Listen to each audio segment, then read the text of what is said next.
Yes, thank you everyone to be here at our panel.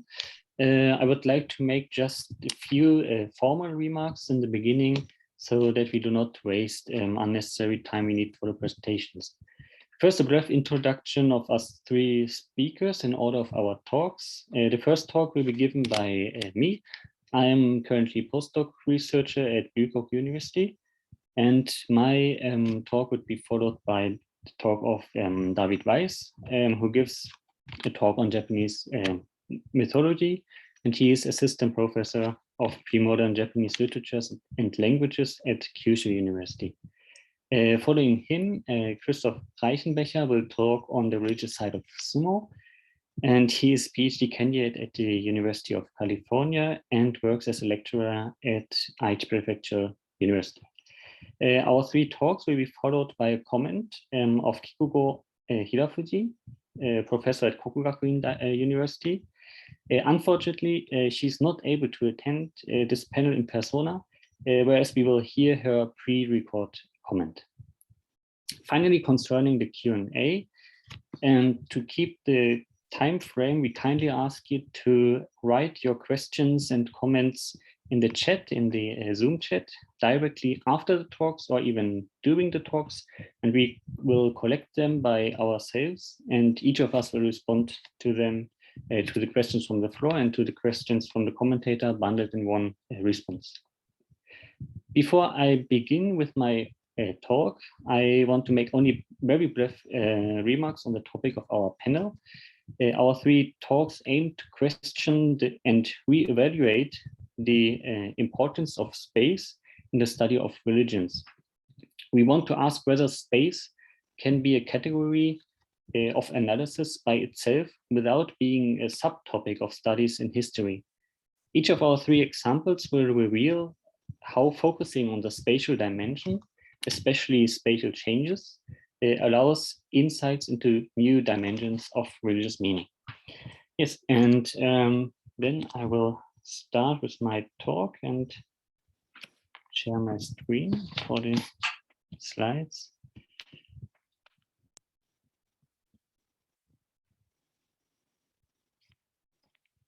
Okay, can you see the slides in full screen mode? Okay. Yes, and Christoph is so kindly to remind me after 18 minutes pass. The influence of ending the third abbot of Enyakuji on the development of the Tendai sect was significant in at least two respects. First, after his travel to Tang China, he brought back a high number of scriptures, which were the basis for new doctrinal developments and rituals. Second, Enning was responsible for extending Enyakuji's precinct, above all seen in his erection of the temple's third district called Yokawa. Although Enning left several works on doctrinal questions, the most significant percentage of research focused on his diary on travel in China. The fact that there are no collected works of Enning also reveals this tendency. We can call syncretism one main characteristic of Tendai Buddhism that distinguishes it from other sects. This quality also has a substantial impact on the structure of Tendai temple precincts. In this talk, I will analyze Enning's influence on the Tendai doctrine by focusing on the development of the structure of halls within Enyakuji. I follow in this approach the concept of Karl Schlögel, who claims in his book, In Space We Reach Time, quote, "The location always has been the most appropriate setting and frame of reference to bringing to mind an era in all its complexity. Therefore, we should not understand space only as of the place of an action that can be summarized as an event in history. A distinct space contains merely by itself its whole history and presence. In the following minutes, I will analyze Enyakuji's precinct to discuss the main innovations that go back to Enning. The precinct serves in this way as a kind of origin story, Engi, that tells us about the temple's roots, not by a succession in time, but a simultaneity in space. Ennin was one of Saicho's most important disciples, and Saicho and Ennin were the first monks who received the Daishya title from the emperor. The fact that he accompanied his teacher during his missionary in East Japan reveals Ennin's important role within Saicho's community. This may have been one reason why the belief in Ennin, moreover born in present Tochigi Prefecture, especially flourished in this region. Ennin's most important achievements from his travel to China were new kinds of rituals, including the Hokke Sembo, or pure and practice Goen Nembutsu, the import of Siddham, Shittan, and the further development of esoteric teachings that led to the Tendai-specific esoteric called Taimitsu. These were significant new elements in Tendai Buddhism, since the mostly exoteric teachings of Saicho focused on the four kinds of meditative concentration, Jishu Sanmai. In the main elements of Ennin's imports, we can already observe his influence on the forming of Tendai Buddhism. One key phrase in describing the doctrine and practice of this kind of Buddhism is, in the morning the lotus teachings and in the evening the Nembutsu. One aspect of this expression refers to the two elements of everyday practice, which shadow the Hokke Sembo for the morning ritual and the Nembutsu part, in this case Reiji Saho, for the afternoon. The influence of Ennin on Pure and Thought meant not an increase in importance alone, but also included new kinds of practices. For example, the already mentioned Goen Nembutsu, also Insei Nembutsu, is a kind of intonation that adds a complex melody to the text, which can be mainly divided into 5 ways, Goe, of singing. Further, he introduced the practice of permanent Nembutsu, Fudam Nembutsu, which first has been conducted in 851 at Toto's Jogyo Zanmaido. After becoming the first person receiving the title abbot, Zasu, in 1854, after a period of vacancy, he also began with an offering ceremony at Saicho's mausoleum, Jodo-in, in 1856, using the style he observed in China at Zuilinji, Chikurinji in Japanese. Finally, and this also connects to the concept of the unity of Lotus and Pure and Thought, Ennin's view of esoteric Buddhism differs in a distinct meaning from that which Enjin later stressed. Secondary literature describes the difference between Ennin and Enjin in that the first understood esoteric as superior to Lotus thought at the level of phenomena, Ji, but equal at the level of principle, Li. In contrast, Enjin understood esoteric as superior to both respects. We may observe this difference also in the precinct of Onjoji, where Pure and Thought plays to a significant lesser extent a crucial role. Saicho's ideal to erect a temple for the country's protection was strongly connected with the structure of the temple's precinct. It was the exact condition to provide the best environment for Buddhist practice. For this purpose, Saicho defined 2 sets of temples containing 9 and 16 halls, Kyuin and Judokin. Most of them belong to only one of the 3 districts of present Enryakuji, namely Toto, and the remaining halls are part of the area Saito.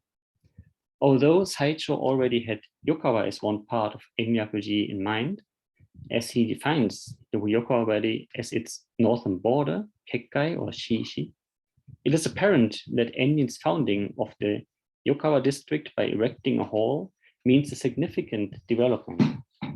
The fact that until today, Enryakuji is referred to as the 3 towers, Santo, namely Toto, Saito, and Yokawa, emphasizes the importance of this extension. The founding of Yokawa goes back to an episode in Ennin's biography, according to which in 1829 he got ill and nearly lost his eyesight. In search for a quiet place, he began at Yokawa with a retreat to pray for his recovery, or even to prepare for his death. As the place for practice, he chose a grotto under an old tree, which later became called Kompon-sugi. There he began a retreat to meditate for 3 years. During the end of this period, he received a wondrous medicine that healed his disease. To repay this luck, Ennin copied the 8 fascicles of the Lotus Sutra in the way Ichiji Sanrai, which means copying the text bowing 3 times for each character. After completing the copy, Ennin built a small tower where he enshrined the Lotus Sutra as the principal object of worship. Further, he erected a small hall to enshrine this tower. This building got the name Shuryo-gongin and is said to be the beginning of the Yokawa precinct. Later, this hall got the name Kompon Yohodo, and Shuryo-gongin became the name of Yokawa's main hall. Although the principal object of worship for the 3rd district should have been the Amida statue carved by Saicho, after his return from China, Ennin enshrined the statue of Shokannon and Bishamonten in the main hall, since they protected him during his crossing the sea. Besides Ennin's significant influence on the development of Yokawa, he also contributed much to the further development of Toto, especially after he became the 3rd abbot of Enyakuji. Examples are the halls Hokke Sojin, Monjuroin, and the Mausoleum Joruin. These 3 halls directly reveal the 3 doctrinal innovations I mentioned above.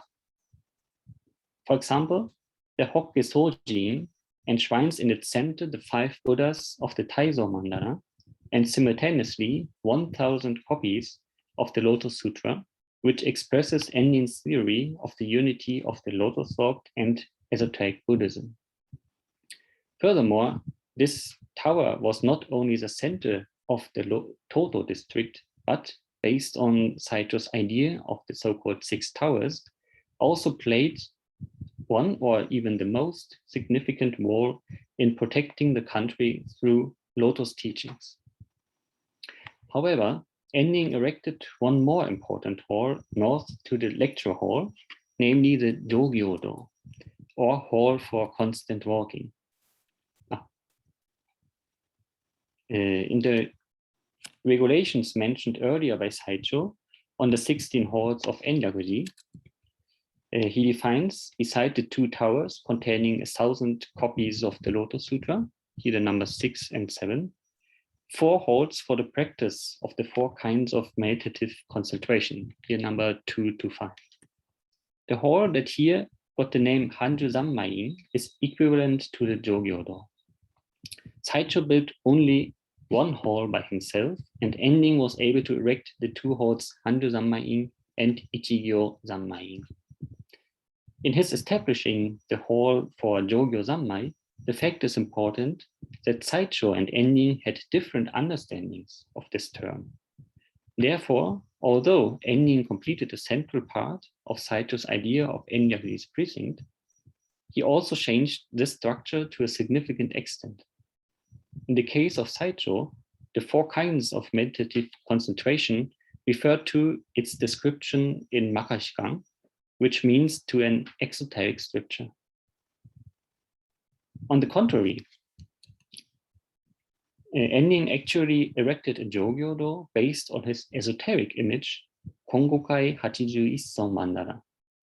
A record on the origin of Enyakuji's halls says the following about Jogyo Zanmai. I quote here: enshrines the golden Buddha Amida and the 4 gathering bodhisattva, Shishobosatsu. The 4 walls of the hall show the 9 grades of the Pure Land, and the hall includes a sacred image of the founder, the great teacher.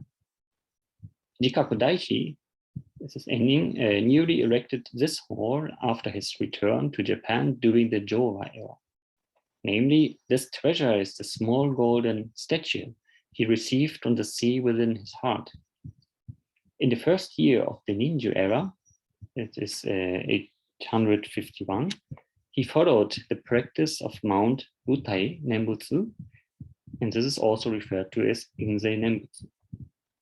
Let's skip here one part.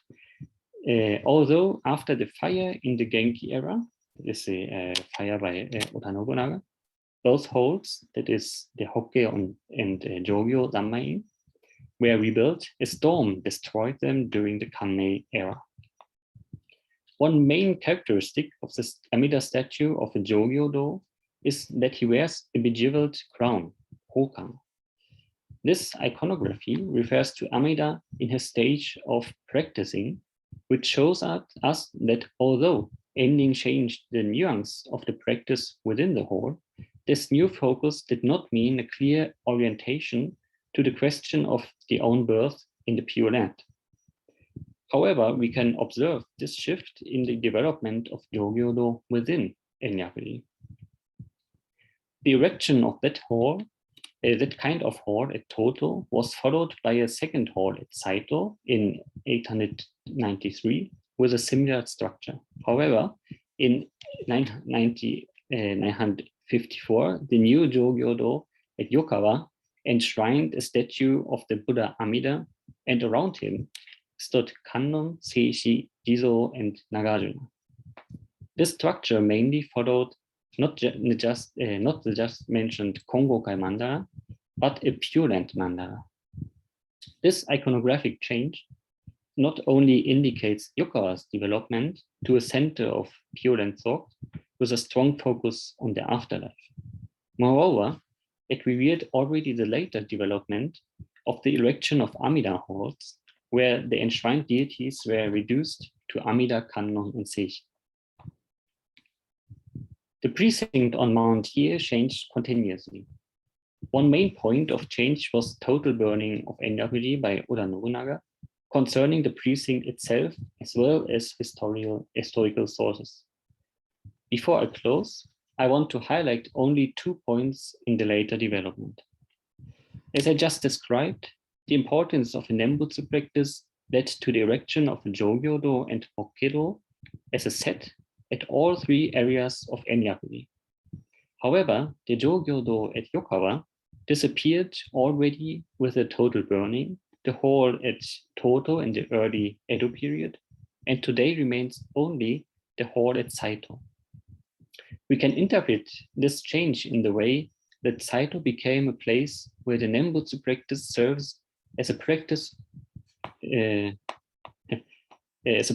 mostly following Ennin's interpretation.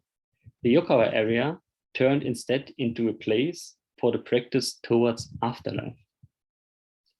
However, Yokawa passed on its connection to Ennin in another meaning. The record of halls, Yokawa Dosha Narabi ni Kakugo Seifu, from the early 8th century, lists the following halls and places of Yokawa's central part.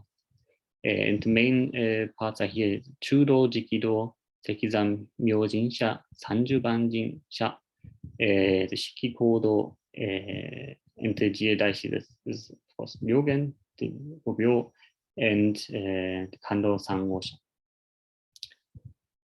As the slide shows, nearly all meaningful halls are connected with Ennin or Ryogen. The parts relevant for Ennin's influence refer either to his travel to China or his copying the Lotus Sutra after his disease. For example, the Sanju Banjin are the protector deities for sutra copying. And the Sekizan Myojin are one of the foreign deities he brought back from China. The main hall serves as a place for the protection of the country. Therefore, the main point of Ennin's teachings, which is referred to here, is his exoteric teachings of building a lotus country by spreading the Lotus Sutra, and this not only in a conceptual but directly material meaning. Yokawa's development to a center of Pure Land thought is rather connected to the influence of Ryogen. However, Ennin's demand for a quiet place for practice met the later developments within Tendai Buddhism. To conclude, it was my purpose to show how the development of the Tendai doctrine became visible in the extension and changes of Enyakuji's precinct. The case of ending clearly showed that various arrangements of the precinct accompanied imports and innovations of new practices, of new doctrines. However, the new aspects not only replaced the former elements. The interesting point in Ending's influence is that he arranged the doctrine and precinct based on the concepts that Saicho has described. As we saw in the final reference to later developments of the precinct, the group of halls are an expression of the Tendai doctrine as well as images of history. Noteworthy, this approach cannot explain aspects of, for example, Ending's teachings that already had no more influence on the Tendai community at a specific point in time. However, the precinct structure represents, as a kind of origin tale, the network of influences that led to a specific interpretation of the doctrine. 2 minutes remaining. Yeah, okay, thank you. Moreover, the hall's arrangements reveals not only the influences themselves, but also the quality of these connections. This spatial approach is especially suited to discuss the aspects of Tendai eclecticism. Finally, the halls for constant walking were a vital example also in respect to the influence this new type of hall had outside Engakuji. Although these halls widely flourished, especially during the Heian period, their new context, similar to the development of Yokawa, clearly revealed the change in the understanding of the purpose of constant walking. Therefore, the places for practice have not only a functional purpose, but are in many cases also places for remembrance, collecting various phases of history. In this meaning, we can observe expressions of temporary developments in space. Yes, thank you very much. I'm now at the end. Yes, and yeah, we have the Q&A after our talks. So yeah, David, you can start with your part. I have to quit.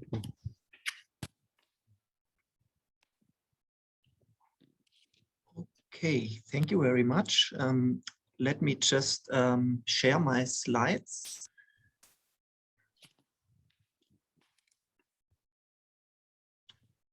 Okay, can you see that? Yes. Great. Okay, in this talk, I will first introduce the other world conceptions presented in the mythologies of the ancient court chronicles. Then I will trace their modification in medieval texts, where the mythical otherworld conceptions merged with the Buddhist notion of the three countries that follow the Buddhist teachings, namely India, China, and Japan. Focusing on myths related to the Izumo region and its deities, especially Susanoo and his medieval alter egos, I will show how motifs connected to mythical otherworlds became increasingly linked with real geographical sites, thus playing an important role in defining medieval Japan's position in the world. The court chronicles Kochiki and Nihonshoki, dating from the early 8th century, describe at least 3 distinct mythical otherworlds, namely Tokoyo no Kuni, Yomotsu Kuni, and Neno Kuni, or Neno Katasu Kuni, as it is called in the Kochiki. All of these other worlds border on the central land of reed plains, Ashihara no Nakatsukuni, where humans live. The plane of high heaven, Takamagahara, the abode of the heavenly deities, is situated in the skies above the central land of reed plains. Since Nenokuni can be translated as land of roots, and Yomotsukuni is written with the characters Yomi, referring to the Chinese underworld, traditional scholarship conceived the cosmos described in ancient court mythology as a 3-layered structure, as you can see on the slide. According to this view, the plane of high heaven is situated on top, the central land of reed plains in the middle, and Yomotsukuni and Nenokuni on the bottom, that is beneath the earth. Tokoyo no Kuni is situated beyond the ocean on the same plane as the central land of reed plains. Recent scholarship has cast doubt on this interpretation, however. While the names of the other worlds certainly suggest a subterranean location, the texts themselves seem to situate them on the same plane as the central land of freed plains. The cosmos of Kochiki and Nihonshoki might thus have consisted of only 2 instead of 3 layers, with the 3 other worlds situated at the fringe of the central land of freed plains. In this case, the word central would refer to a horizontal relationship of center and periphery, rather than a vertical one of above and below. In the ritual prayer of the Great Purification, recorded in the 10th century Engishiki, Nenokuni is unambiguously situated below the ground. Here the realm is described as land of roots, land of the bottom, Nenokuni Sokonokuni, to which all sins and impurities are expelled during the Great Purification. But the ancient court chronicles themselves do not allow for an unambiguous mapping of the mythical cosmos. What seems to be the decisive point in the distant position of the other world at the cosmic periphery. Whether this marginality was conceived on a horizontal or a vertical axis seems to have been a matter of secondary concern. In his article, The Topology of Boundaries, Kanazawa Hideyuki points to the importance of boundaries in this context. For each other world, the ancient myths explicitly mention a boundary with the central land of freed plains. In the Kochiki, the imperial ancestor Hohodemi visits the palace of the sea god, where he finds a bride and 2 magical jewels that allow him to become ruler of the central land of freed plains. When he embarrasses his bride, she returns to the sea and closes Unasaka, the sea slope, thus creating an insurmountable boundary between the central land of freed plains and the palace of the sea god. In the 8th century anthology Manyoshu, the fisher Shimako crosses Unasaka to reach Tokoyo-no-kuni. A similar boundary is erected between Yomotsu-kuni and the central land of freed plains. When the primordial father Izanagi flees the sinister other world after a failed attempt to retrieve his deceased wife, Izanami. Izanagi uses a boulder to block off Yomotsu Hidasaka, the slope leading to Yomotsu-kuni. Thereupon, Izanami, from the other side of the boulder, vows to kill 1,000 people every day, while Izanagi vows to bring 1,500 people to life every day. As Kanazawa points out, this episode contains the first appearance of the name Central Land of Freed Plains. This demonstrates the importance of other worlds as antipodes to the present world. These antipodes define what the present world is like. The 2 worlds exist as mirror images separated by a boundary and as inverse inverted images. Tokoyo-no-kuni is a land of eternal life, while Yomotsu-kuni is a realm of death. Situated between the 2, the central land of freed plains is a land of ephemeral life. In the case of Nenokuni, the quality as antipode is less pronounced. In the Nihonshoki, Susanoo is expelled by his parents to Nenokuni since he caused many people to die. In the Kochiki, the deity Onamuchi flees to Nenokatasukuni, seeking protection from his brothers who want to kill him. Susanoo, who is described as the ruler of this realm, tasks him with murderous trials. By overcoming these trials, Onamuchi wins Susanoo's daughter as his bride and gains possession of Susanoo's magical weapons that allow him to subdue his brothers and become ruler of the central land of freed plains. Nenokatasukuni shares a boundary to the central land of freed plains with Yomotsu-kuni, namely the already mentioned Yomotsu Hidasaka. The plot of Onamuchi's sojourn to Nenokatasukuni is similar to that of Hohodemi's visit to the palace of the sea god. Both protagonists find a bride and a treasure in the other world that helps them to become rulers of the central land of freed plains. Thus, the image of the other worlds that emerges in ancient court mythology is ambivalent. Other worlds can be threatening and polluted sites like Yomotsu-kuni, or paradisical lands of treasure like Tokoyo-no-kuni, or both like Nenokatasu-kuni. In the article quoted above, Kanazawa goes on to point out that in Monogatari from the 10th and later centuries, the mythical otherworlds were increasingly replaced by real foreign lands, such as China or India, while the motifs connected to these otherworlds, such as the otherworld as an inverted version of the present world, trials, treasures from the otherworld, remained largely unchanged. Kanazawa's observation that medieval authors increasingly associated motifs formerly connected to mythical otherworlds with real foreign countries is extremely significant. However, this overlap between mythical otherworlds and real geographical sites did not start in the 10th century, but can already be observed in the ancient myths themselves. Especially the Izumo region is closely associated with the mythical otherworlds in both court chronicles and local mythology. According to the Kochiki, Yomotsu Hidasaka, quote, is now called Yuyasaka in Izumo province, end of quote. And Izanami's grave, from where Izanagi attempted to retrieve her, is located, quote, on Hiba Mountain at the borders between Izumo province and Hoki province, end of quote. According to Nihon Shoki, the diminutive deity Sukuna Bikona entered Tokoyo-no-kuni from the cape of Kumano in Izumo. As we have seen, the ritual prayer of the Great Purification describes Nenokuni as a subterranean realm where all sins and pollution are expelled to. Similarly, the court chronicles describe Izumo as the site where Susanoo is banished to after he committed various outrages in the plane of high heaven, governed by his sister, the sun goddess Amaterasu. The 9th century Kokoshui explicitly equates the misdeeds that led to Susanoo's expulsion with the heavenly sins mentioned in the prayer of the Great Purification. In the Kochiki, after defeating a monster and fathering a number of children, Susanoo retreats to Nenokatasu-kuni and becomes the ruler of that realm.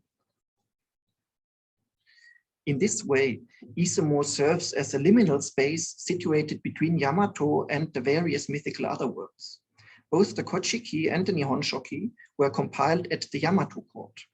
Viewed from Yamato, Saigo Nobutsuna points out, Izumo is situated to the west, that is in the direction of the sunset. Ise, on the other hand, lies to the east in the direction of the sunrise, as you can see here. Therefore, Saigo argues the compilers of the court chronicles depicted the axis Ise, Yamato, Izumo as a horizontal reflection of the cosmological axis plane of high heaven, central land of reed plains, Yomotsu-kuni. In a recent article, Jonathan Stockdale draws attention to the crucial role played by exile in mapping out a Yamato-based constellation of power. Izumo is depicted as a peripheral region where unwanted persons are exiled to. Thus, the court texts vividly imagine and dramatically assert an entire constellation of power, juxtaposing Amaterasu and Susanoo, Yamato and Izumo, center and margin, royalty and loyalty. In other words, Izumo serves as an antipode to Yamato in the same manner that the mythical otherworlds serve as foils for the central land of reed plains. In this way, the Yamato court's rulership is mythologically legitimated. Thus, the superimposition of the mythical model onto real geographical sites that had already started in the old court chronicles. While the superimposition of mythical otherworld conceptions onto real geographical sites already started in the ancient period, the emergence of the Sangoku framework in the medieval period led to a reinterpretation of Japan's position in the world, which was now perceived mainly in Buddhist terms. According to this worldview, Japan was the third center of Buddhist civilization beside India and China. This worldview in turn gave rise to the Honji Suichaku paradigm, which Buddhist thinkers introduced to incorporate local divinities into the Buddhist cosmos. According to this paradigm, humans could not grasp the essence, Kanji, of the Buddhas, who therefore manifested themselves as traces, suichaku, in the form of local deities to lead them toward awakening. In medieval religious discourse, this model created a complex network of associations between kami, Buddhas, bodhisattvas, yin-yang deities, demons, and culture heroes from Japan, China, and India.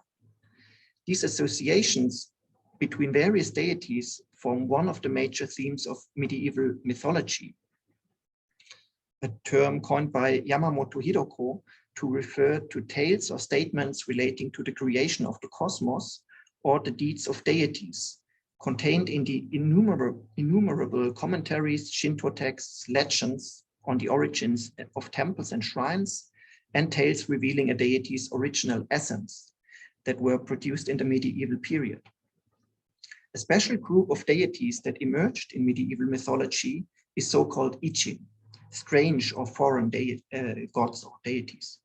This term refers to deities who are neither mentioned in the ancient myths nor in Buddhist sutras and can therefore be distinguished from kami, Buddhas, and bodhisattvas. They were believed to have come to Japan from somewhere beyond the ocean and are characterized by an ambiguous character comparable to the mythical otherworlds. Often Ichin appear as pestilence deities who have the power to cause epidemics, but also to protect people from disease if placated properly. In the following, I will discuss some of these deities associated with Susanoo in medieval discourse, paying special attention to their connection to foreign countries. In this way, I try to shed light on the transformation of other world conceptions during the medieval period. Shinra-Myōjin, the bright god from Shilla, is one of the foreign deities associated with Susanoo in the Honshi Suichaku framework. In sources dating from the 11th century and later, we are told that Shinra-Myōjin appeared to the Tendai master Enshin on his return trip from China and promised to protect Enshin's Buddhist practice.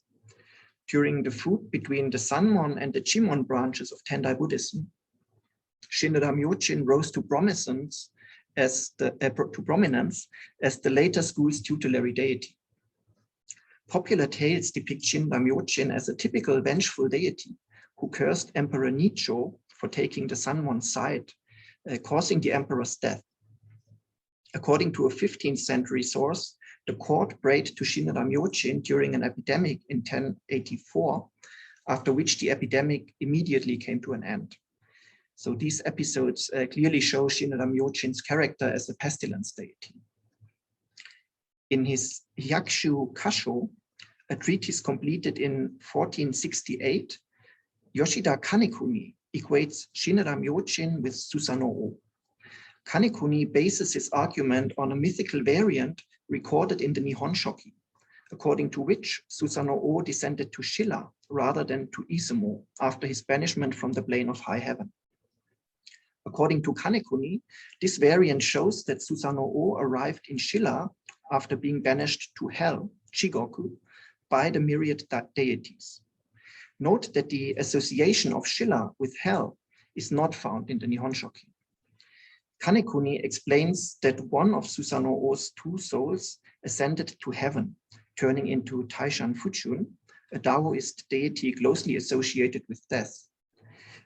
At the same time, the other sank down into the earth, becoming Yama, the king of the underworld. The latter soul then appeared to Enshin in the form of Shinra-Myōjin, thus reinforcing Shilla's link with the underworld.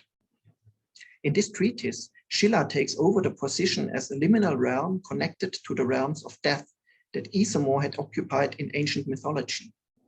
Note that Nihon Shoki's mythical variant linking Susanoo to Shilla does not connect Shilla to one of the mythical otherworlds, but rather has Susanoo cross the sea to Izumo after his sojourn to Shilla.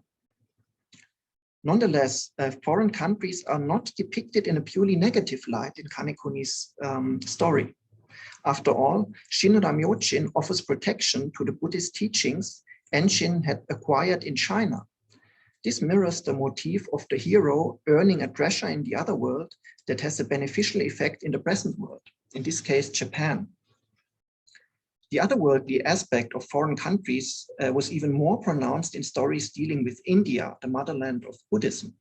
This can be seen, for instance, in an entry on the pestilence deity Gosu Tenno, another one of Susanoo's medieval alter egos, recorded in the Encyclopedia Iroha Chiruisho, dating from the early Kamakura period, which runs like this.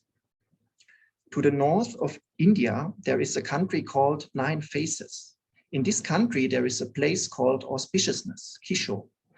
In this country, there is a castle. The king of this castle is Gosu Tenno. This divine king took the dragon king Sagara's daughter Sakada as wife, who bore him 8 royal children. 9 Faces refers to a form of Buddhist meditation with the goal to curb desire by meditating on the 9 successive phases of a decomposing corpse.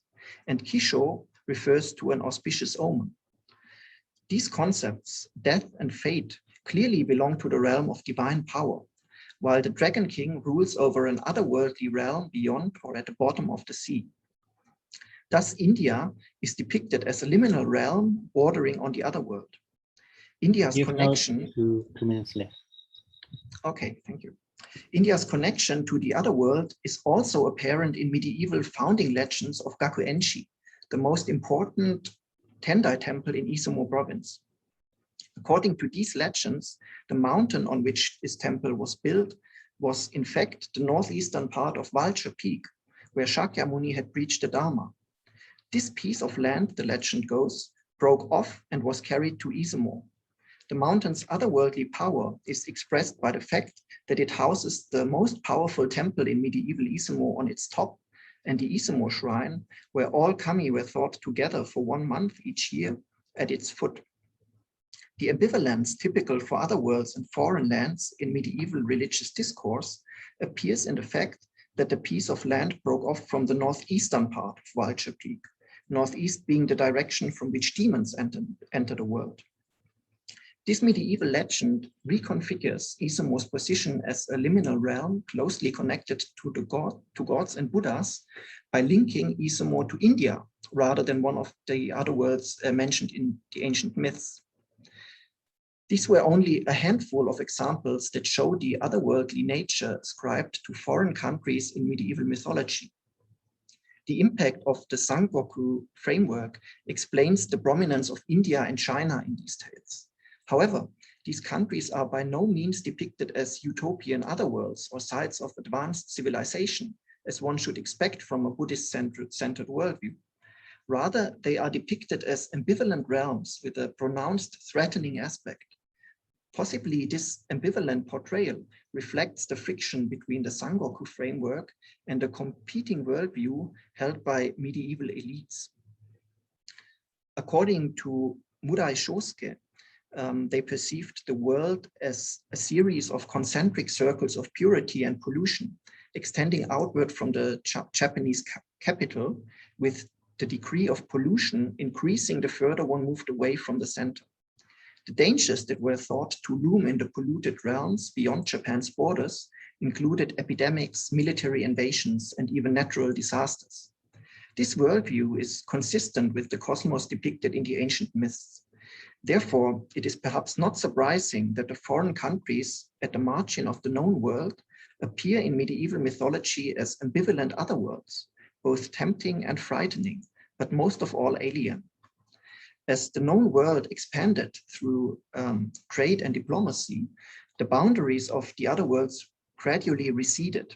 This development continued into the early modern period, when nativist scholars like Hattori Nakatsune or Hirata Atsutane equated Yomotsukuni with the moon. Thank you very much for your attention. So I hand it over to Christoph. Yes, thank you so much. Okay, let me share my screen. And it starts. Can you see it? Should see my screen, right? Yes. Okay, I cannot see you anymore, so I have to make sure that.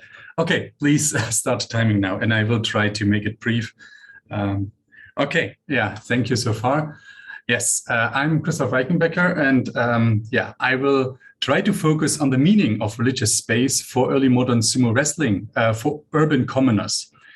Well, I will look mainly on the triad of stage, venue, and publication, and by that I will show sumo expanding its reach throughout the contraction into religiously framed spaces.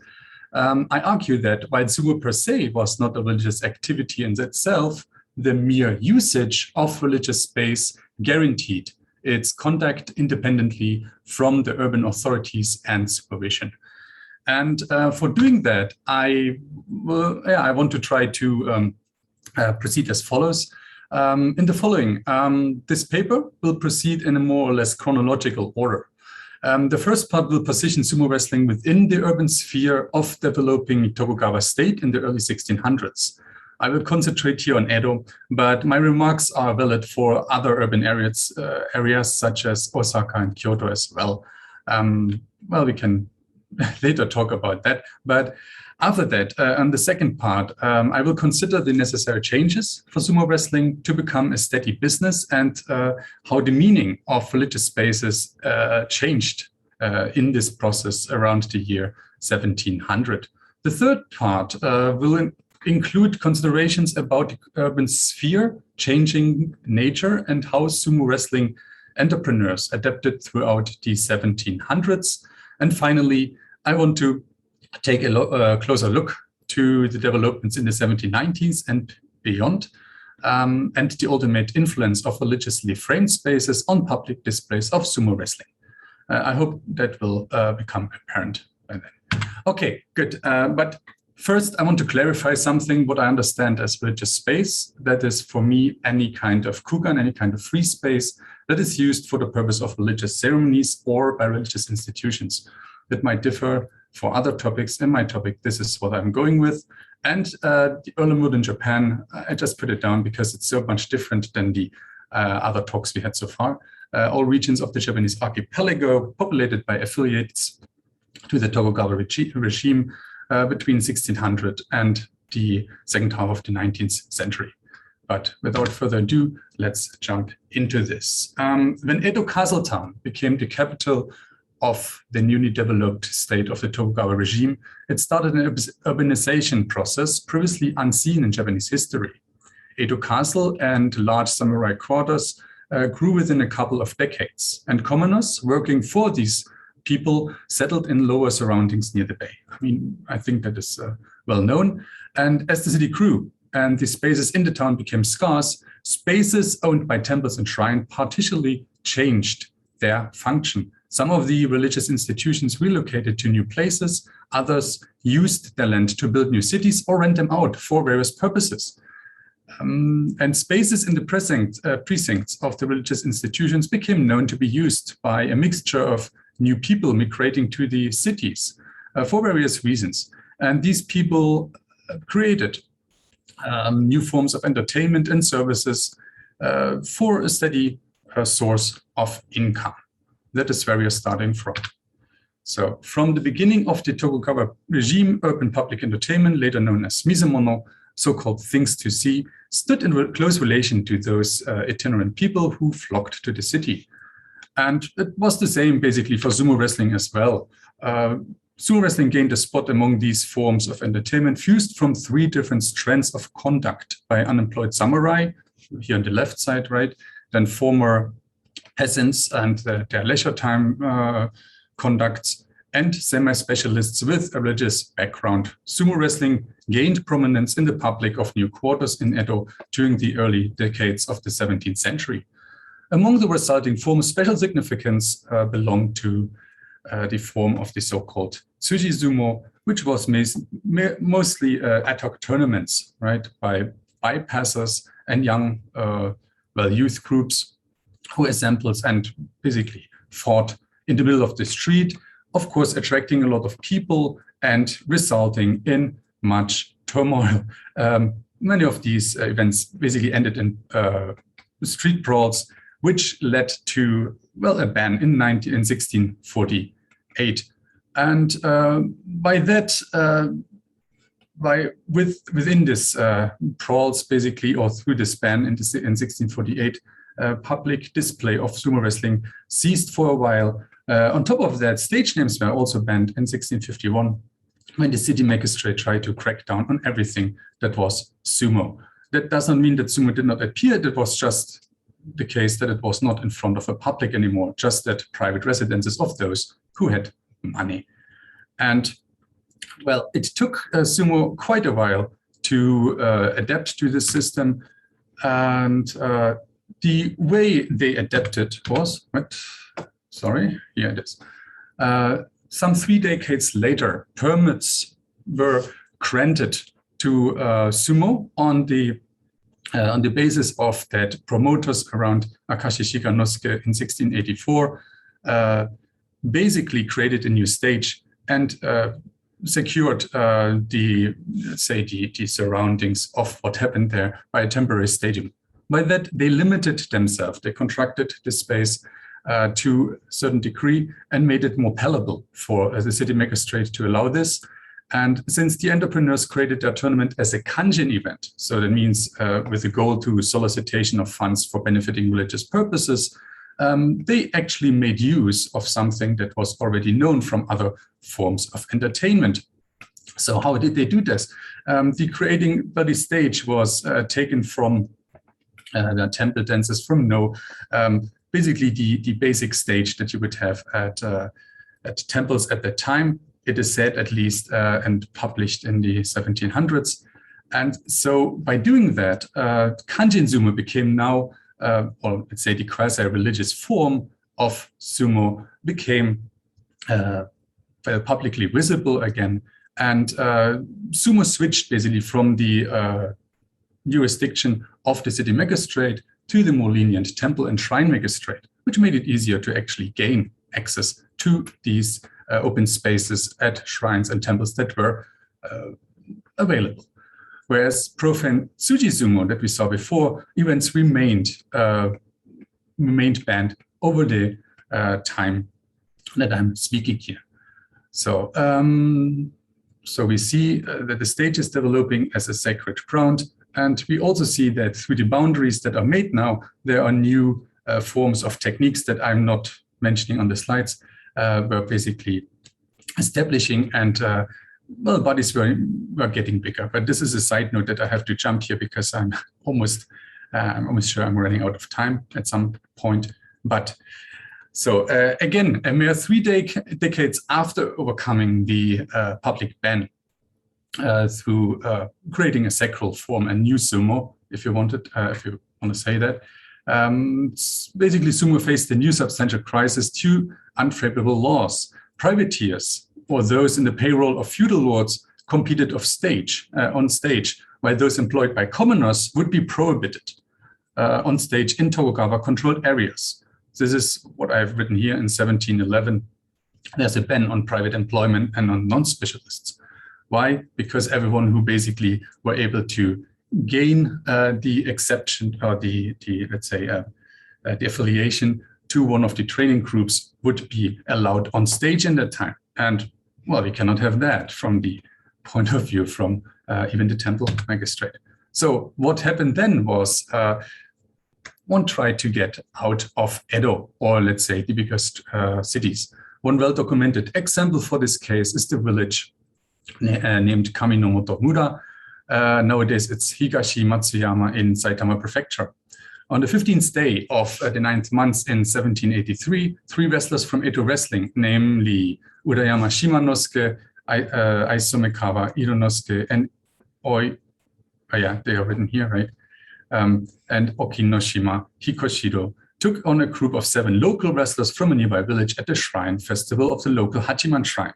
The temple documents see the tournament conducted in front of local spectators and representatives from nearby shrines and temples. They are all named here. I've zoomed it in. It's probably hard to see. Anyway, as well as the village headman Takebe. So this whole tournament took place on a quadratic ring, which is a weird thing to say. It's a quadratic dohyo made of rice bales with a side length of 3.9 meters, and on a circular pedestal with a diameter of 7.8 meters. So this is kind of different from what we saw before, but it's still in the Hachiman Shrine. It's still sacred ground, if you want to say this. So for the first one-day tournament that was happening at the Hachiman Shrine, the Edo wrestlers traveled on the Kawago Kaido from Edo up to here. They received a starting bonus of 3 ryo, plus bonus for covering travel expenses, food and accommodation along the way. Despite the overall costs of 10 ryo, the tournament turned a profit in the end. Well, it was reason enough probably for those locals to repeat that fest again in 1740. Yet this time around, the finance got tight at the end, so that only small profit was turned, and the villagers asked their feudal lord for support to stage again wrestlers from Edo. Well, and this happened obviously not only to this city, but to other, to this village, but to other villages as well. And so there was a reissuing of the edict that I said before, 1711, now in 1743, that was republished. And so that the next reiterations of this festival in 1747, 55, 60, and 69 basically were seeing increased expenses since they had to convince wrestlers to come out. It was forbidden in the end. But some of the local wrestlers that were around here actually started also going into Edo and bringing back some of the wrestlers, so that wrestlers touring in 1758 and 65 are recorded as well. So why I'm saying that, well, events of sumo wrestling became large scale at some point. Well, we saw 3 wrestlers before. Now there are more events following in 1775, 82, and 88. Here are all the names. You can see the list, it gets longer, and some of them are even Oseki, Sekiwake, Komusubi. So you have more professionals coming out and reaching out. However, with that new round of events, there was an enormous cost that had to be covered by the pooled resources. And so, well, it did not suffice anymore to just have locals coming in. So as a result, local wrestling under the inclusion of professionals from Edo ceased to exist. Well, as for the reason why the cost further increased, well, it had to do with law again. In 1773, the shogunate had issued the following edict that attempted to eliminate overly spending on contact unworthy to commoners. So I'm reading this here. This is the whole edict, and it reads as follows. When there is a sumo performance in large cities, establishing a temporary stadium and asking for an entrance fee shall be only permitted to itinerant, so to Tosei-mono, to itinerant wrestlers. However, in the countries, they shall up and permit by the local administrators in the case of Tokugawa land, or permit by local administrators in case of private non-Tokugawa land, mingle with local laymen, and conduct sumo. They shall also execute sumo for divine purposes, and so on. But mainly, if sumo is shown for divine purposes, this spectacle will eventually attract a large crowd, and so to control the order of things in the proximity of the shrine or temple, erecting a temporary stadium and asking for an entrance fee shall be forbidden from now on. So it is not allowed to do anything with an entrance fee, in other words. Yet, in the case of Kanjin Sumo, it is a different issue when negotiated with itinerant wrestlers about the conduct. Then, building a stadium and taking an entrance fee shall be permitted. If laymen mingle with them, it shall not be allowed. The content above is what shall be announced everywhere the 10th month. So the edict here differentiated between city and countryside to the political situation in Tokugawa Japan. It was meant for Japanese areas anywhere, however, and determined that all wrestlers had to be itinerant, tosemo, and they are not supposed to mingle with locals if they were not permitted. So this established basically a permission system that was established some decades later, but as it becomes clear, there's only Kanjin Sumo that is actually allowed to have what we see before, right? The urban sumo that is allowed to have a stadium and take entrance fees without mingling with locals. So by this point in 1773, religious space becomes the absolute norm. So Kanjin Sumo, by definition that we have seen before, is the absolute norm for public wrestling display. Well, and these monopolized displays only used wrestlers employed by feudal lords traveling through Japanese mainland.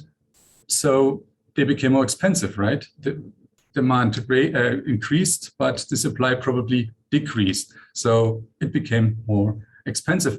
Most of these people, most of these itinerant wrestlers actually traveled together, building training groups, the basis of what we know today as the Heer. So through this development, it became more expensive, and therefore local developments of village festivals, shrine festivals, became scarce. And the case of the Kame no Motomura is one example of this evolution. I abbreviated it, but I think you got the gist of what I want to say here. Okay, and so, but what developed after 1773 is that there is an itinerancy that is developing, and that leads to the golden age, we could say, of sumo wrestling, and to the, let's say, probably most prominent example of sumo wrestlers traveling Japan. That was Raiden Tamemo. And he wrote extensive travelogues covering basically all of Japan and his activity between 1789 and 1819. I have in a small depiction of, or it's a small map of where he went. I hope you can see this. It is only of minor importance. What is important about this log is that he not only says where he goes and how much money he makes, but also when it takes place and what kind of environment it takes place, right? And basically is only at shrines. He says one shrine, one shrine, one shrine. He's going through these sacred areas, if you want to say it that way. And thanks to ripened detailed data, we also have an account of the context of the first shogunal tournament in 1791. So, and well, in order to understand why there is now a shogunal tournament where we had only daimyo tournaments at residences before, well, just imagine the following thing. After decades of Kanjin sumo tournaments developing a public commoners entertainment, a culture with a lot of splendor, with a lot of flair, the culture of matches by employed wrestlers at feudal halls, meaning only a few, like 2 or 3 people, diminished in attractivity. Of course, they were less attractive. In contrast to the early 1600s, feudal ties between those entertainers and their feudal lords were no longer direct links between employers and wrestlers, but they were freelancers, right? And so freelancers were granted a quasi-samurai status by interested daimyo at this point, so in the late 18th century. And through the decrease of spendable finances, there was a steady incline in scale and also in attractivity. So the shogunate thought, well, why not do a tournament? And on this occasion, Raiden writes, since the shogun intended to watch sumo, yeah, okay, thank you. Since the shogun intended to watch sumo wrestling, the main tournament at Tomioka Hachimangu had to be paused on the occasion. And then he says what happens, and the tournament was conducted in the Choson horse riding grounds at Fukiake Garden in Ezo Castle.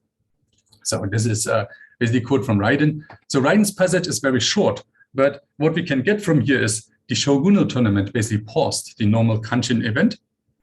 And on the preparation of this tournament, Matsudaira Sadanobu, the shogun chief counsel at this time, decided to put a hereditary retainer of the Hosokawa clan in charge of the preparations.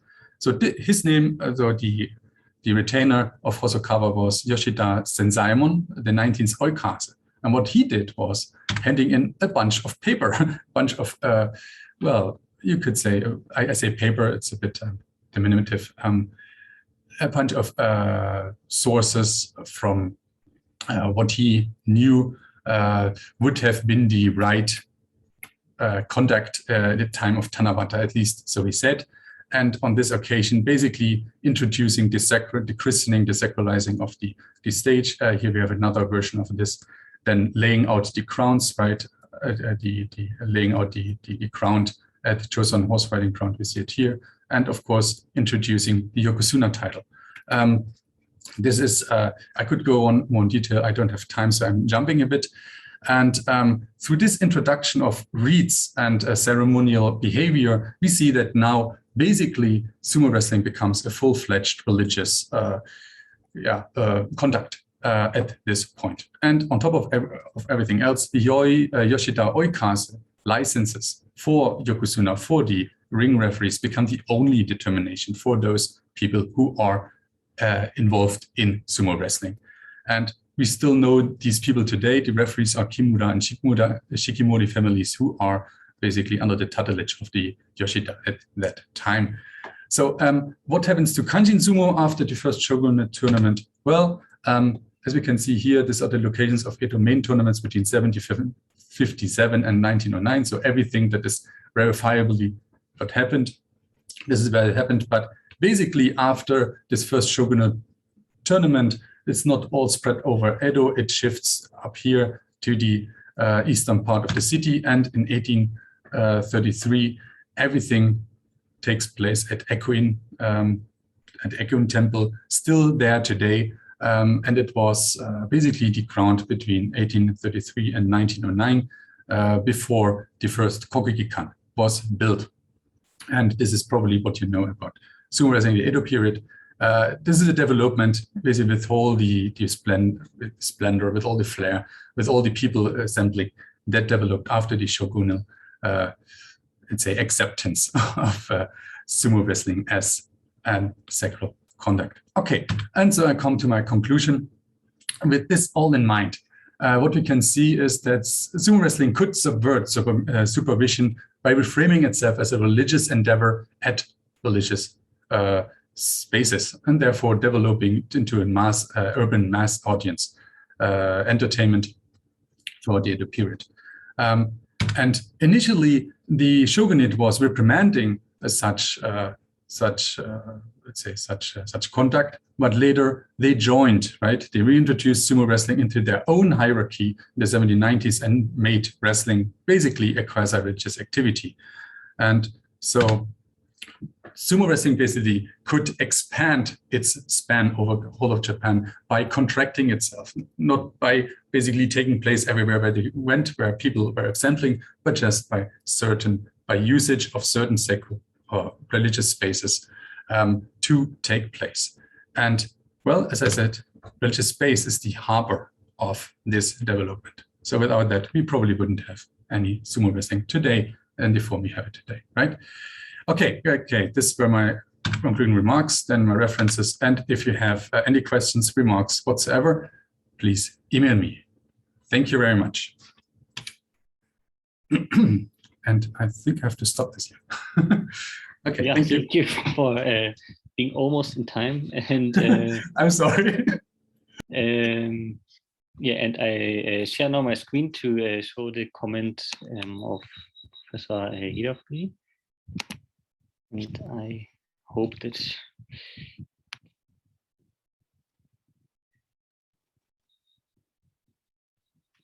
Kokugaku University.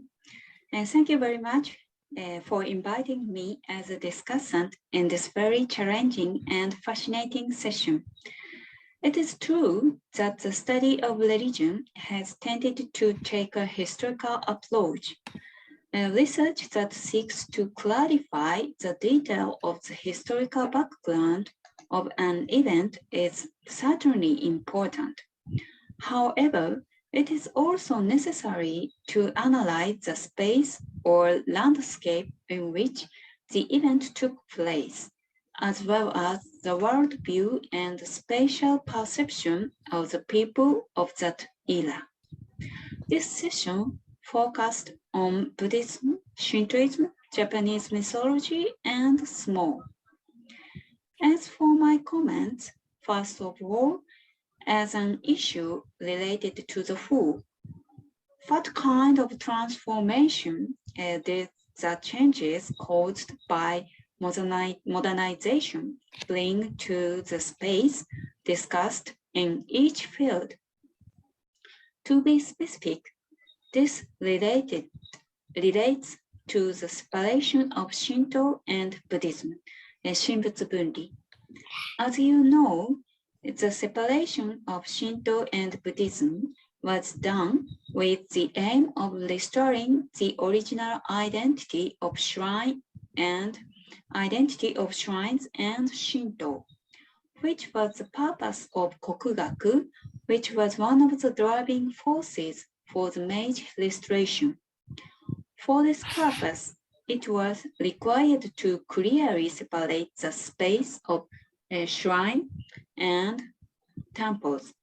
It was also prohibited to be both a Buddhist monk and Shinto priest, and to use Buddhist statue as Goshintai, enshrined sacred object in Shinto shrines.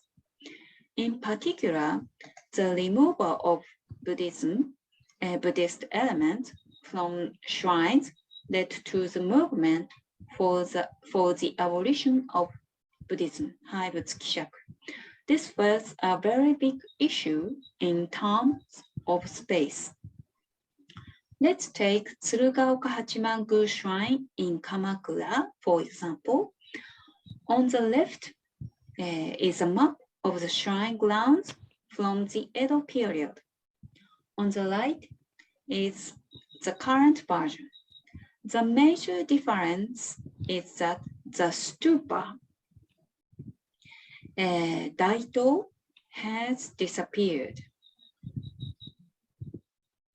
Nowadays, you may find it hard to believe that there was a Buddhist element such as a pagoda in the compound of Tsurugaoka Hachiman-gu Shrine. Of course, situation of the separation of Shinto and Buddhism differs from region to region.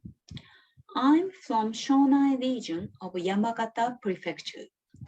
In the precinct of Dewa Sanzan Shrine, which is famous Shugendo, a 5-story pagoda still remains firmly in place. In a typical house in Shonai, there is a Shinto altar above the Buddhist altar. As for Izumo Taisha, Izumo Oyashiro, the transformation of space took place before the separation of Shinto and Buddhism. As you can see, the impact of separation of Shinto and Buddhism on space varies greatly depending on the region and conditions. I'd like to ask you, what kind of impact do you think there is on each of the featured areas? Next, I'll ask short questions and comments about individual presentations. First, Marcus-san discussed the significant role of Ennin in the spatial formation of the sacred site Hiezan Enryakuji Temple. Many people continued to practice at Hiezan, and new sects were born from there. For this reason, Mount Hiei is also called the Mother Mountain of Japanese Buddhism. Honen, who founded the Jodoshu Jodo sect, Shinran of the Jodo Shinshu sect, which is Marcus-san's main field of study. Nichiren and Ippen also practiced at that mountain. They also created their own holy spaces, holy places. Have the idea of Hiezan or Ennin being inherited in the new sacred space created by those who practiced at Hiezan? I would like to know from the perspective of space. Also, I would like to know if there are any similarities between the space and Hiezan in the ascetic practices that Ennin was involved in, such as Rishakuji Temple, Yamadera in Yamagata. David-san organized the discussion on the space of Japanese mythology. As you said, the space depicted in Japanese mythology is very vague. We don't know if the Yomi no Kuni is underground or in the mountain. In the meantime, we don't know if Yomotsu Hirasaka, which lies between the Ashihara no Nakatsukuni and the Yomi no Kuni, is a downward slope or upward slope, or even what, a Hirasaka flat slope, Hirasaka literally means flat slope, means. I believe that the classification of gods is related to this kind of space. In Japanese mythology, the words Amatsukami, heavenly deity, and Kunitsukami, country deity, appear, but the deities are not divided into these two categories.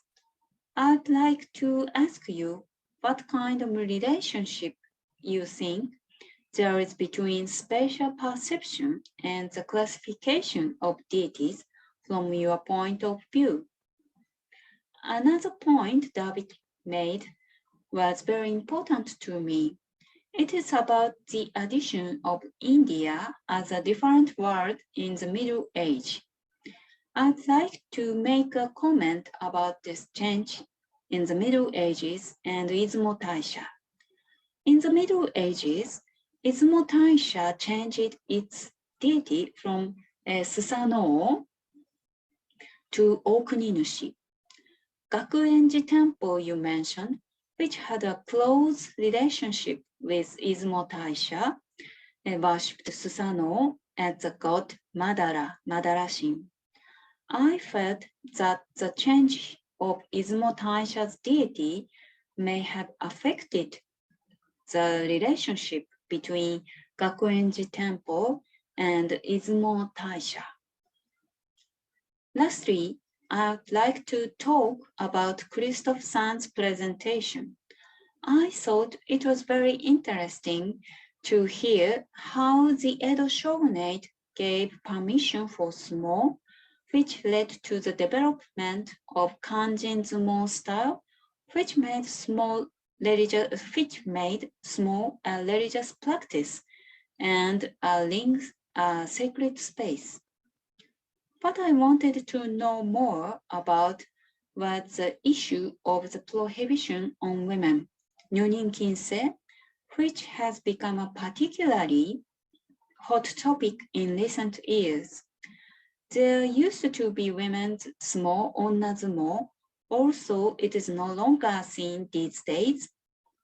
Even now, girls are still allowed to enter the ring in children's sumo, kodomo sumo, or wanpaku sumo.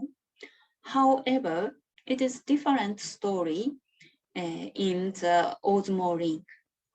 Is it safe to assume that the sanctity of the osumo ring is a continuation of the space of the Kanjin Sumo ring? I was curious to learn more about the issue of women and the space of sumo in Edo period. In other words, did the female prohibition arise in the change from Kanjin Sumo to osumo, or did the Kanjin Sumo already exclude women as an impurity? That is for my question and comments. I think this is a very interesting and developing topic, and I'd like to participate again if there is continuation. Thank you very much.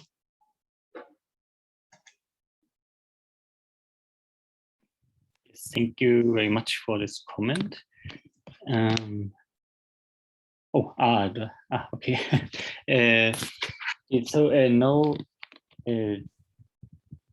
questions reached us this point. And okay, Professor Schimpf, yes. Yes, I have a question, but it's best to speak and to write, if that's okay. Okay, yeah. I mean, for me, it's easier. Thank you for the 3 presentations, first of all. I thought they were all very interesting and very inspiring. I have a particular question to David's presentation. You said that according to Kanazawa, in the ancient mythology, the boundary between different worlds was more important than the center-periphery binary, for example, right? Yes, he points very much to the role of boundaries, which makes it appear as if there is nothing intervening.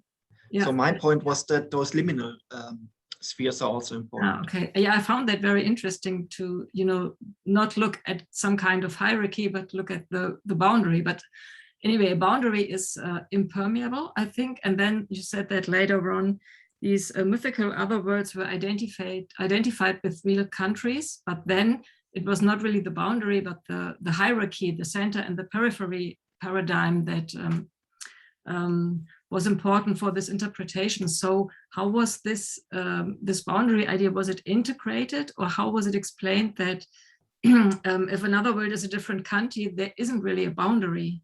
I mean, there is not an unsurmountable boundary. Do you know what I mean? Yes, I would argue that, thank you very much for the question.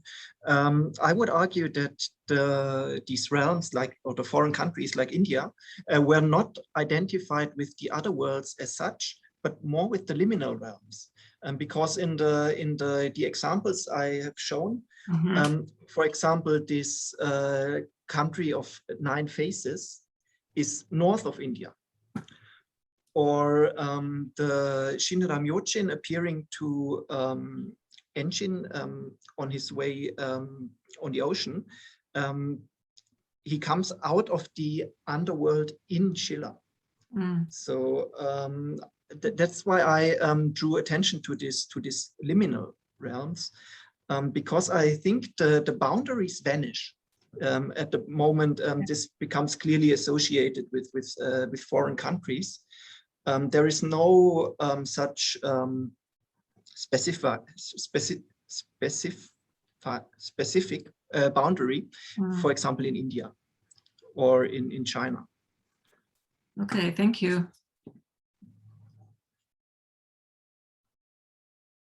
Yes, I think we have about 3 minutes per person to respond, and but we can also take questions from the floor. I think maybe this. What do you think, David and Chris? Okay, let's take questions from there's the a floor. question. Okay, so yeah, please, yeah. I can't read your name, but please. Yes, oh yeah, I'm sorry, it's in Hebrew. I'm Irit Averbuch. I was going to ask a question. I was going to ask Christoph's a question. All 3 papers were great, but we don't have time. I'm going to ask only about the sumo, and the religious side of sumo. You were telling the history of the formal and stage sumo in the Kanji sumo in the shrines, and how it is sort of developed religious character, or right. But the thing is that is it not there? Wasn't there a religious background before that? Because sumo is part of festivals all over Japan, maybe from quite an older time, with all kinds of it's not only sumo wrestling, it's all kinds of forms of sumo, is a kind of divination. Everywhere in Japan, can you comment about that? Yes, and I will share once more my presentation. This is one part that I had to exclude, unfortunately. This one here, right? That was my 5th slide, and I said urban sumo, basically Kanjin sumo, develops from different strands. These strands exist. They exist, of course, religious ceremonies. They were all over the place. But my point is, these people were non-specialists. No. They were basically priests. As far as I know, they were priests, and they basically did it as semi-specialists. So yes. I'm not looking at those. Why? Because this is not a devil. This is basically independent from everything else. These people would not get on stage with sumo wrestlers as we know it today, as we would see them today, right? They would do something completely different. And the introduction of a stage there was also, as far as I know, at a very late stage, or happened never. For example, the Hitori sumo that you know from, I think it's a small shrine somewhere in Hiroshima, right? You don't have a stage there. Why? Because it's not supposed to be the same. It's something different. So in my understanding, sumo, of course, is basically just the word that you use for different practices that are not even similar in a way. I spoke about urban entertainment sumo. which becomes sacralized through the process of everything mixing together in the back and then just comes out in order to basically getting acceptance from the shogunate. That said, of course, there are different other versions that I did not mention that are still happening, and they are still happening today, except for the probably samurai parades. They are not that anymore. Yes, I hope that answers your question. Yes, thank you very much. Thank you very much. Yes.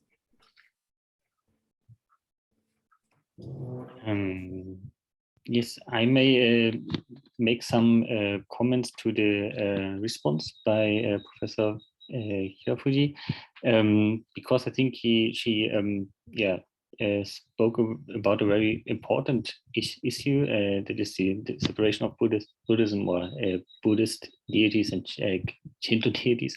And in the case of Enryakuji, I can say that of course, for the Tendai sect, the connection with the Hiyoshi shrine or Hiei shrine is very important, and therefore the separation of Buddhist and Shinto deities was very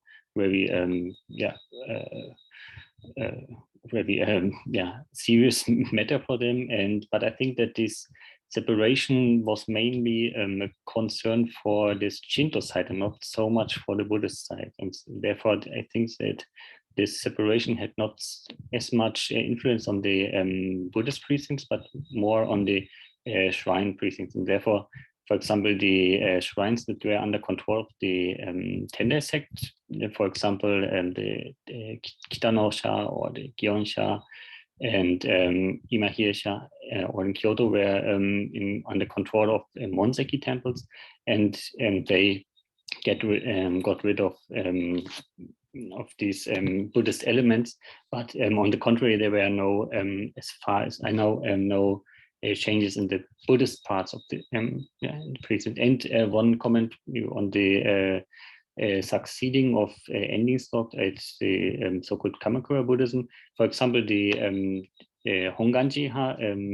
still conducts the Goen Butsu, of course, in another context, also, of course, in another doctrinal context, but they succeed this tradition. Yeah, this is only a short comment by me. And David and Christoph, do you want to comment?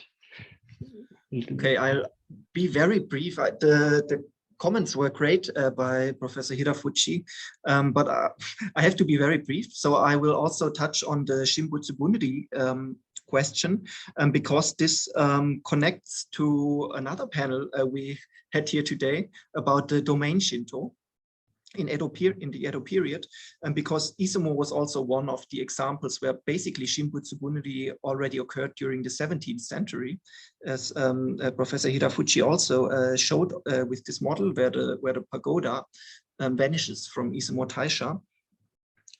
And there is a political background that basically the Sengoku daimyo in Izumo wanted to curtail the power of the high priest family at Izumo Taisha, and later this was basically reverted in the 17th century when daimyo took over who believed in Confucian Shinto. So he wanted to stop this Buddhist Shinto combinatory practices, and supported and financed this huge rebuilding project, which also included the removal of all Buddhist buildings from Izumo Taisha's precincts. And this went in hand also with great doctrinal change.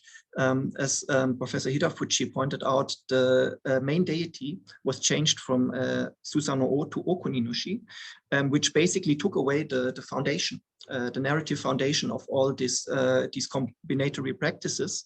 And because Susanoo was identified with a deity called Matarachin, an Indian foreign deity, that of course dovetailed nicely with this combined founding legend that this floating mountain had come over from Vulture Peak. But there was no such connection with Okuninushi. So by reinstating Okuninushi based on ancient court mythology, on the Nihon Shoki, basically Izumo Taisha managed to cut it's linked to Buddhism and to India at the same time. And thus also the other world conceptions to a certain degree reverted. So this connection with India completely vanished in Sumo at that point. Okay, that's the very short version. So Christoph. Okay, thank you. Yeah, to me, I think that was the same question, right? Shimbutsu Bundi and the, what was it, the Nyonin Kinsei. I will try to answer them in one swipe. I start with the Nyonin Kinsei. As for Kanjin Sumo, there is not a mentioning whether you have to be male or female. There's none of such. However, there is the determination that you had to be a retainer of a daimyo, and you had to travel the country. And just by, it was a pretty high barrier already to kind of cross over, right? You had to find someone who's basically willing to pay you a pension, a stipend, and you had to basically be able to wander the whole of the archipelago for the whole time. And by this definition, how many women would be there who actually fulfilled both of these? I don't say that there were none. As far as I know, there is none, but there's no determination on whether they are male or female. It's just by definition, those people who participated in Kanjin Sumo need to fulfill certain, certain conditions, and by definition that were male. So I don't think there was kind of an Nyonin Kinsei or the exemption of women from the stage. You can see it that there are women tours in the late 18th century and until the late 19th century who are traveling, especially Tohoku. There are several articles about that. If you want to know more about that, I could say something to that, but they were not excluded. They basically had their own tour. It was seen as something different, not Kanjin Sumo, kind of entertainment, a bit, less serious entertainment, but they were for sure happening. As why this is related to the other part with the Shimbutsu Bundi, the Ekuin, I said at the Ekuin, Kanjin Sumo was taking place until the Kokugi-kan was built, right? So the Kokugi-kan was only built in order to kind of get a steady place for what is then defined as a certain Japanese conduct, basically as an attempt to create a certain national sport in contrast to other things that came from abroad, right? And in doing so, basically everything sumo had to be cleared out, had to be kind of purified. And by doing so, basically the links that are already visible by, as well as David said in his case, sumo also is mentioned in the Nihon Shoki and in the Kojiki. So those links were basically strengthened. And by doing so, basically sumo became a quasi, already secularized, now it's Shintoized. Basically becomes a Shinto version of itself. And by doing so, everything that had to do with females had to be kind of pushed away. As far as I understand it, the first mentioning of women should not stand in the on stage are the late 19th century. Before that, you don't have it. But again, the times of the Meiji period could easily justify that. If someone knows more about this, I'm always here to learn. As far as I know, there is nothing as a prohibition for women on stage in earlier than the Meiji period. I hope I could answer something to that disbelief. I mean, this is just, if you just look on the spaces where sumo takes place, it's Hachimangu, it is Eko-in, it is basically all over the place, and they're all shrines, temples, whatever you want to call it. If it's available, if you can rent it out, you would go there and do sumo wrestling. That's all I can say to this point. So there is no differentiation between Buddhism and, or there is no special link between sumo and Shinto before the Meiji period. That's all I want to say. Okay, thank you. Yes, thank you. And almost the time I want to close our panel now, and I want to thank all of you participating in our panel. And I suggest that we may continue our discussions elsewhere in the informal parts of this conference. Yes, thank you very much, and yeah, see you again also at other panels.